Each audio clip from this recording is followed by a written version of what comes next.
আশীৰ্বাদ চব জনাইছোঁ, বিহু লগ জনাইছোঁ, দেৰিকৈ হ'লেও বহাগ বিহু দিনকেইটা গ'ল। So' thank you so' much for বু। বিৰাট ধুনীয়া লাগিছে, চব একেলগে আছা, বিৰাট ধুনীয়া লাগিছে। এণ্ড ইমান ছোৱালী মহিলা দেখিছোঁ, ভাল লাগিছে। It's a women power, it's a good sign. Thank U.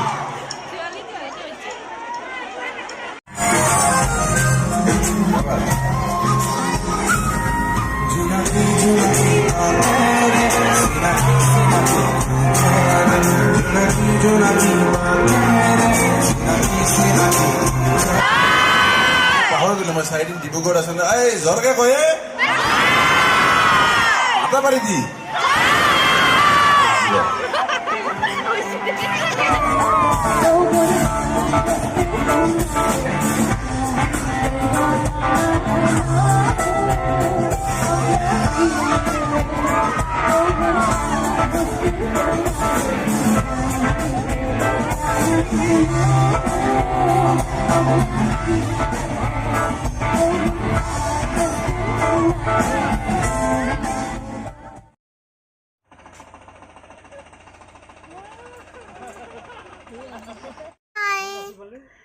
Hello' friends, কি খবৰ আপোনালোকৰ?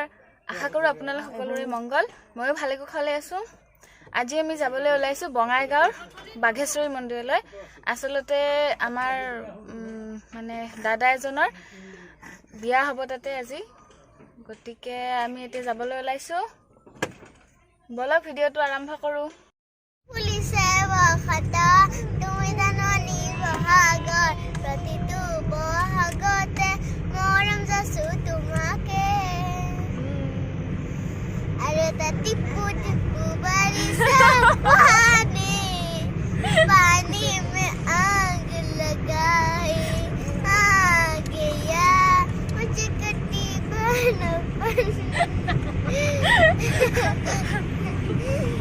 बनपन ओ जाम गई जुरानी में जाम गई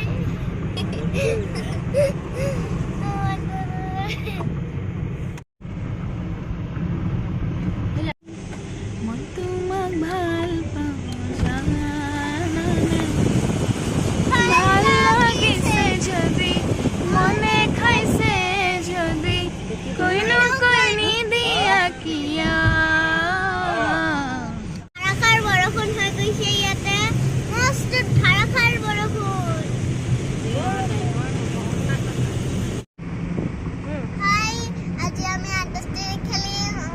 বহি বৰ লাগি গৈছে, আমি এটা মানে গাড়ীত যাই বৰ লাগি গৈছে, সেইকাৰণে এতিয়া আমি আন্তাক্ষৰী খেলিম। ऐठे बैठे क्या करे, करना है कुछ काम, शुरू करे अंताक्षरी लेकर प्रभु का नाम। বৰম জানো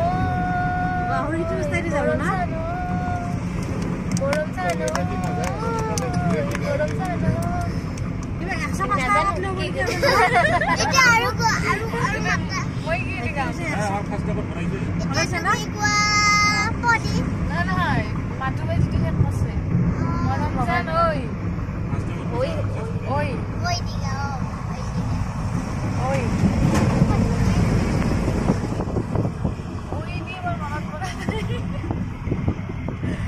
যাম ঐ দি ইয়া দি গাও যাও ডুবে দিন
বাঘেশ্বৰী মন্দিৰটোৰ উৎপত্তিস্থল বা আচলতে য'ৰ পৰা এই মন্দিৰটোৰ পূজা অৰ্চনা আৰম্ভ কৰা হৈছিল সেই মন্দিৰটো পাহাৰৰ ওপৰত আছে। ইয়াৰ পৰা অকণমান দূৰত, আমি আজি তালৈকে নাযাওঁ।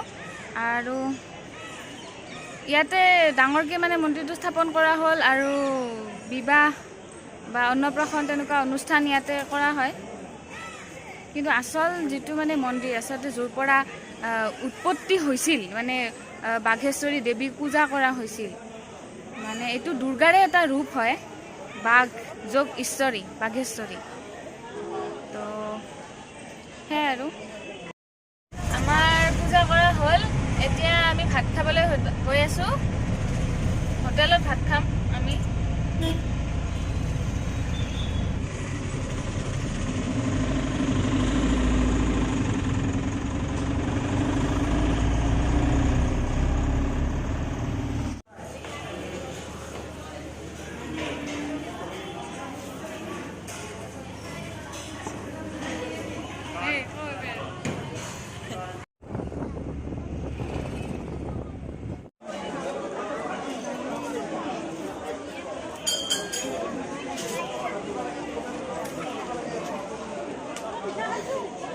বিয়া আমাৰ এতিয়াও হোৱা নাই।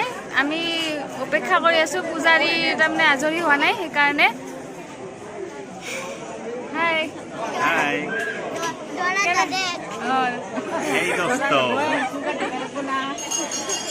কিমান সময় হ'ল ৰখি থকা হ'ল অলপ টাইম। প্ৰথমতে মন্দিৰত মানে সেৱা শুশ্ৰূষা কৰিলোঁ। এতিয়া আমি বামুণৰ লগত ইয়াতে হোম কৰিব, তো ইয়াতেও 1 ঘণ্টামান লাগিব আৰু।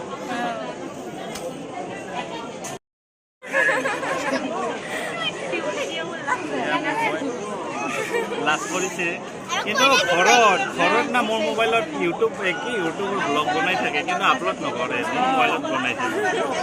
আজি লাজ কৰিছে। আৰু দৰা কইনাক দেখাই দিয়া, দৰা কইনাক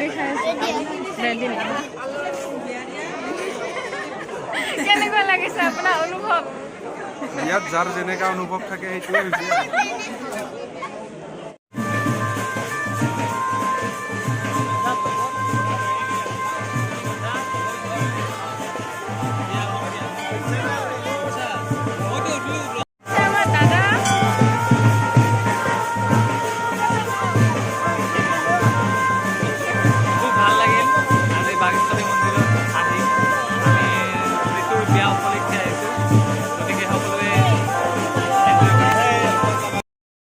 আমাৰ বিয়া সম্পন্ন হৈ গ'ল আৰু এতিয়া আমি ঘৰমুৱা যাত্ৰা আৰম্ভ কৰিম।